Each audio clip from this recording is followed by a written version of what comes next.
Sir आप यहाँ पर हो, वहाँ ईआर में स्ट्रोक का पेशेंट आया है, उसको थ्रोम्बोलाइज करो या नहीं समझ नहीं रहा है मुझे। पहले तो पैनिक करना बंद करो और बिना कुछ सोचे थ्रोम्बोलाइज पे जंप मत किया करो। लेकिन सर स्ट्रोक मतलब ब्रेन को ब्लड नहीं मिल रहा है, तो इसमें हम क्लॉट को डिसॉल्व ही करेंगे ना। पहली बात तो तुम्हें पता है 2 टाइप के स्ट्रोक होते हैं, एक हीमोरेजिक और एक इस्चेमिक। इस्चेमिक मोस्टली हमें दिखता है 80% ऑफ द पेशेंट्स में, जिसमें कोई आर्टरी ब्लॉक हो जाती है जिसकी वजह से ब्रेन को ब्लड नहीं मिलता। और दूसरा हीमोरेजिक स्ट्रोक है जिसमें ब्लड वेसल्स फट जाती है ब्रेन की और ब्रेन में ब्लीडिंग होने लगती है। ये जो तुम थ्रोम्बोलाइज करने की बात कर रहे हो ये हम सिर्फ इस्चेमिक स्ट्रोक में करते हैं, हीमोरेजिक स्ट्रोक में नहीं करते हैं। पता है सर, इसीलिए बोल रहा हूँ थ्रोम्बोलाइज करते हैं इस पेशेंट को। नहीं पता है तो बताओ, टीपीए जिससे हम थ्रोम्बोलाइज करेंगे पेशेंट को, उसका मैकेनिज्म क्या? पता नहीं सर। देखो, हमारी बॉडी क्लॉट बनाती है यूजिंग फिब्रिन मैश, और ये जो टीपीए है, टिश्यू प्लाज्मिनोजन एक्टिवेटर, ये प्लाज्मिनोजन को एक्टिवेट करता है और ये प्लाज्मिनोजन प्लाज्मिन में कन्वर्ट हो जाता है और क्लॉट को तोड़ देता है, जिसकी वजह से आर्टरीज ओपन हो जाती है और ब्रेन को ब्लड मिलने लगता है। लेकिन इस टीपीए का डाउन साइड भी तुम्हें पता होना चाहिए, कहीं भी बॉडी में वीक वेसल हुआ वहां पे ब्लीडिंग हो सकती है अगर हमने टीपीए दिया तो। जल्दी दे देते हैं ना सर, तो हमें 4.5 आवर्स के अंदर ही देना पड़ता है from the time of onset of symptoms, जिसको हम गोल्डन विंडो बोलते हैं। लेकिन थ्रोम्बोलाइज करने से पहले ये कंफर्म तो कर लो कि इन्फाक्ट है या ब्लीड है, इसलिए पहले एमआरआई या सीटी स्कैन करा लो पेशेंट का। अगर उसमें ब्लीड दिखी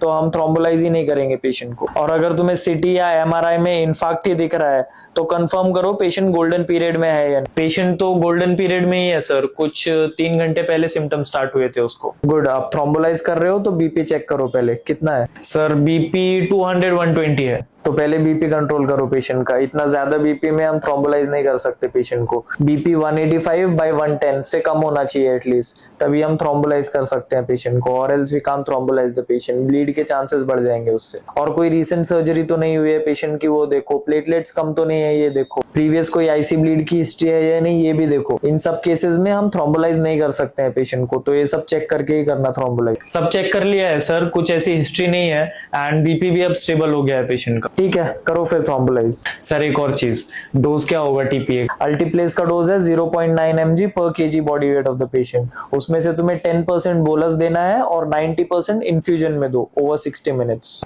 okay sir, I do it. और एक बहुत इंपॉर्टेंट बात, थ्रोम्बोलाइज करने के बाद तुम पेशेंट का सेंसोरियम जरूर देखना। पेशेंट का सेंसोरियम अगर डाउन जा रहा है तो पेशेंट को आईसी ब्लीड हो सकता है, जो थ्रोम्बोलाइज का कॉम्प्लिकेशन है। या पेशेंट को हेडेक, वॉमिटिंग, ये सब तो नहीं है, ये भी देखो आफ्टर थ्रोम्बोलाइसिस। अगर सेंसोरियम और डाउन जा रहा है या पेशेंट को हेडेक स्टार्ट हो गया है या वॉमिटिंग स्टार्ट हो गई है तो अर्जेंट सिटी ब्रेन कराओ फिर से पेशेंट का। पेशेंट ने ब्लीड डेवलप तो नहीं किया है, ये देखो। Okay sir, I will keep that in mind. Now you guys tell me, अगर इन्फार्क्ट का पेशेंट हमारे पास 6 घंटे बाद आया तो क्या करेंगे हम? कमेंट सेक्शन में बताओ जल्दी।